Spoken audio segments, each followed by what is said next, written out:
study the protein secretion from endoplasmic reticulum.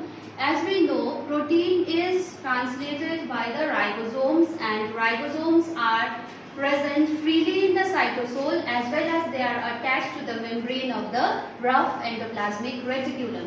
So what we will see is how the proteins that are translated in the endoplasmic reticulum makes its way to the other organelles and outside the cell. So this pathway is known as the secretory pathway, and in order to find out how this secretory pathway works out, an experiment was conducted by George Pallet and his colleagues in 1960s, which is known as the pulse and chase experiment. So in this experiment, the amino acids that were used were radiolabeled so that it would be easily visible in the endoplasmic reticulum. So in the first figure you can see after the radiolabeled amino acids were given, which is known as the pulse, then we could see that amino acids were being translated in the endoplasmic reticulum.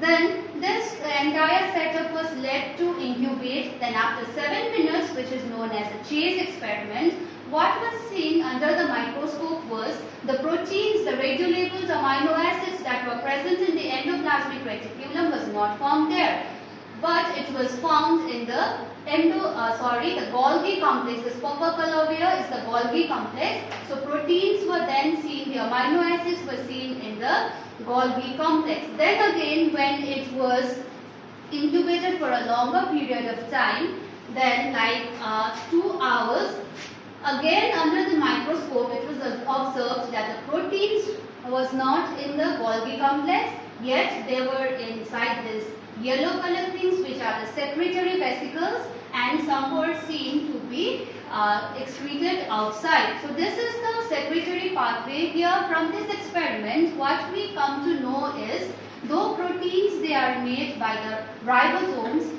from the rough endoplasmic reticulum they are transported to the Golgi complex, and from the Golgi complex they are transported to the secretory vesicles and they are excreted outside of the cell. Okay. Then let's see what is the fate of these ribosomes. So ribosomes, as I said earlier, it is present freely in the cytosol as well as it is present as attached to the rough membrane of the rough endoplasmic reticulum. So when the free ribosomes are present, and obviously they will also help in the translation of protein. So the proteins that are translated from the free ribosomes, these proteins will be transported to the nucleus, the peroxisomes, mitochondria and chloroplast. Then coming to the ribosome that is attached to the rough endoplasmic reticulum membrane. So the proteins that are secreted from these membrane bound ribosomes, because they are attached to the membrane of rough endoplasmic reticulum, so these ribosomes are known as membrane bound ribosomes. So proteins that are translated from these membrane bound ribosomes, they will be secreted to the plasma membrane, the nuclear membrane, the peroxisome membrane, endosomes, lysosomes and the secretory vesicles. So this shows how different proteins that are translated either in the cytosol or in the rough membrane of the rough endoplasmic reticulum, they are destined for a certain secretory pathway. Okay, so they are destined to be sent to a certain organelle. Okay, so one thing we will see over here is the protein that is secreted by the free ribosome in the cytosol. So this blue colored thing over here represents protein, is different from the protein that is secreted or translated from the membrane bound ribosome. So in this protein that is translated from the membrane bound ribosome, we have this red color thing as well in addition to the protein. So what is this red color thing over here? It is the signal sequence. Very good. It is the signal sequence which is nothing but amino acids only. As we know, proteins, they are chain of amino acid.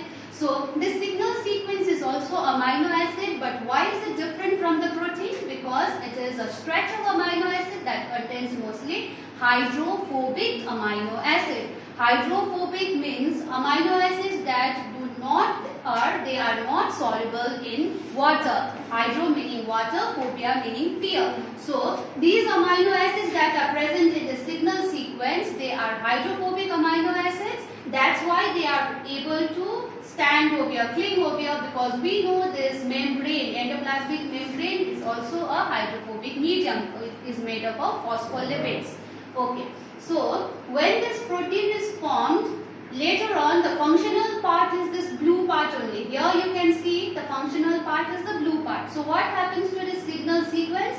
The signal sequence, while processing, while the protein is being processed inside this endoplasmic reticulum, this signal sequence will be cleaved, it will be cut off from the protein, and this function is done by an enzyme which is known as signal peptidase. Signal peptidase is an enzyme that cleaves the signal sequence out of the protein, so that only the functional protein will be available in the endoplasmic reticulum. So, if later on this signal sequence has to be cut off, then what is the function of this signal sequence? Okay, in the first place, why are we placing this signal sequence over here? Because signal sequence, the function of signal sequence is to bring this ribosome towards the endoplasmic reticulum. This thing over here, pink thing, it is the receptor where the ribosome will attach, and this receptor is known as the translocation.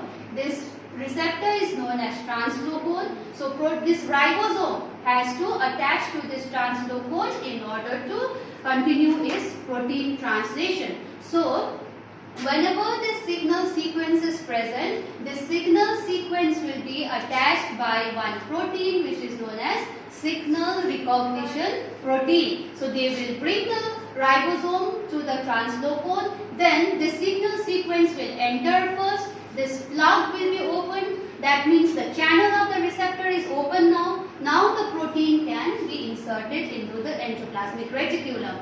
So this is how translation of proteins in the free ribosomes in cytosol as well as in the membrane bound ribosome takes place. Here, okay. Then coming to this part now.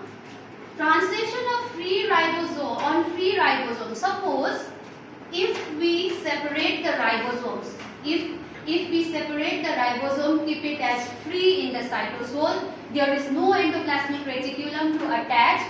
So this signal sequence, the red thing over here, they will be formed, but their function is to attach this, to get this ribosome towards the endoplasmic reticulum. But what I said, this cell does not have endoplasmic reticulum.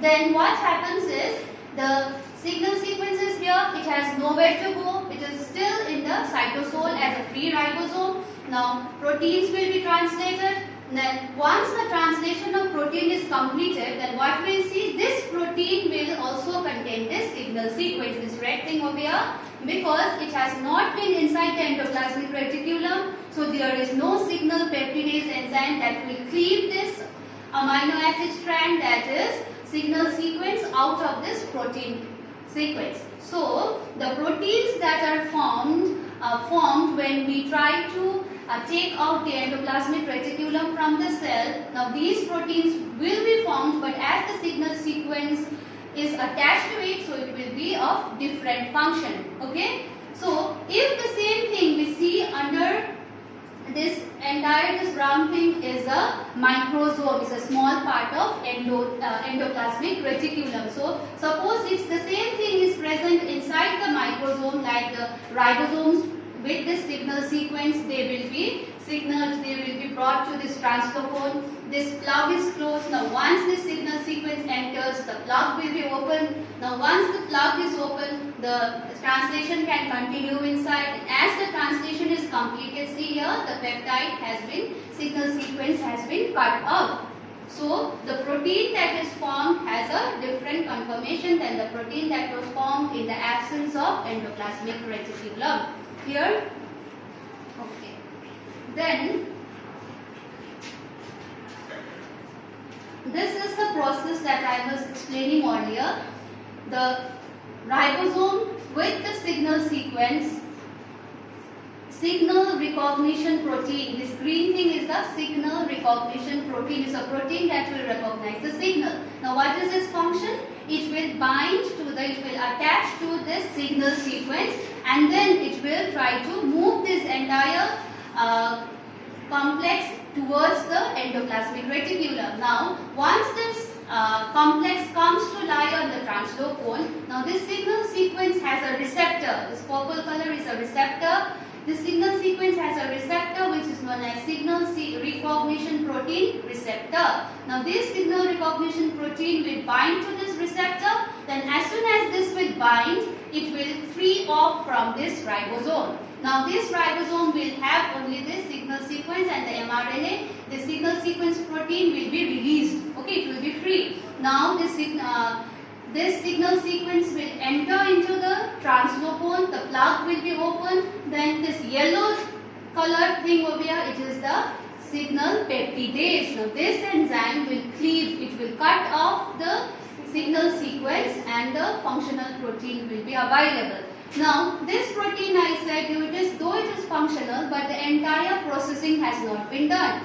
Protein, it is made in its primary simple structure, that is a single strand of amino acid. Now if it is already folded, then it will not be able to cross this translocone, this receptor. It has to be present in a simple single strand form. So but for functional physiological functions, what we need proteins that have high conformation, tertiary structure, quaternary structure of protein. For this, the folding processes and other addition of like glycogen or addition of lipids, all these things will be taken place inside the endoplasmic reticulum.